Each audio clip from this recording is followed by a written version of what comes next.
On a cold winter morning, the courtroom was unusually quiet as case number 24CV1189 was called, a civil traffic and municipal violation case carrying a shocking cumulative fine of $1.8 million,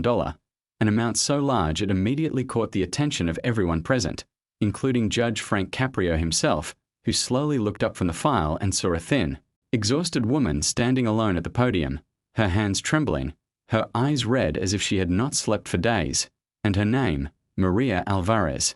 echoed softly through the courtroom as the clerk announced the charges: driving without valid registration, expired inspection, unpaid toll violations spanning over 4 years, failure to respond to court notices, and accumulated late penalties that had snowballed into a financial monster. And when Judge Caprio gently asked her how she pleaded, Maria's voice cracked as she whispered, "Not guilty, Your Honor, not because I didn't make mistakes, but because I never meant to break the law." And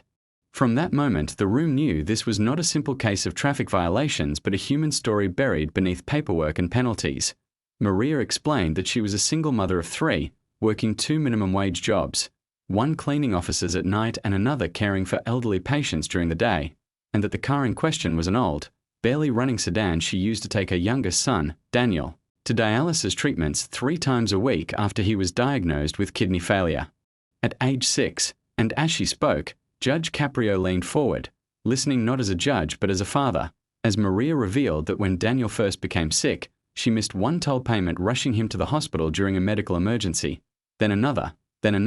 because hospital bills came first, food came first, rent came first, and letters from the toll authority piled up unopened, remember, because each envelope felt like another weight she could not lift. Years passed, penalties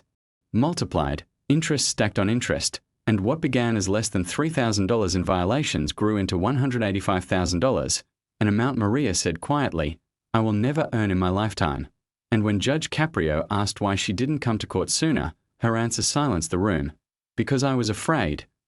you would take my car, and without it, my son would die." And for the first time that day, even the court officers shifted uncomfortably. Judge Caprio reviewed the file carefully, noting that Maria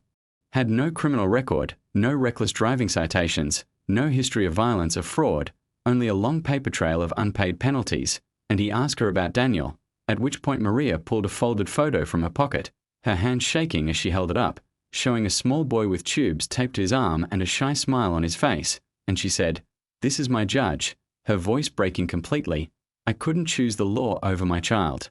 And Judge Caprio removed his glasses, took a long breath, and addressed the courtroom, saying that the law exists to create order, not to destroy families, and that while rules must be followed, justice must never forget compassion. And he explained how systems often punish poverty more harshly than wrongdoing, turning small mistakes into lifelong sentences of debt. And after a moment of silence, he made his ruling. All late penalties and interest would be fully dismissed, reducing the fine from $1.8 million to the original base amount of $3,000. And then, after reviewing Maria's income and medical expenses, he paused again and said words that brought Maria to her knees in tears. "I am further reducing this amount to $0, stating that no parent should have to choose between obeying the law and saving their child's life, and that the court would not be an instrument of cruelty disguised as order." And as Maria sobbed openly, Judge Caprio reminded her that this ruling was not approval of breaking the law but recognition of extraordinary circumstances, advising her to work with community assistance programs to keep her registration current in the future. And as she thanked him again and again through tears, the courtroom erupted in quiet applause, something rarely seen in such proceedings, and Judge Caprio closed the case by saying, "Take care of your son.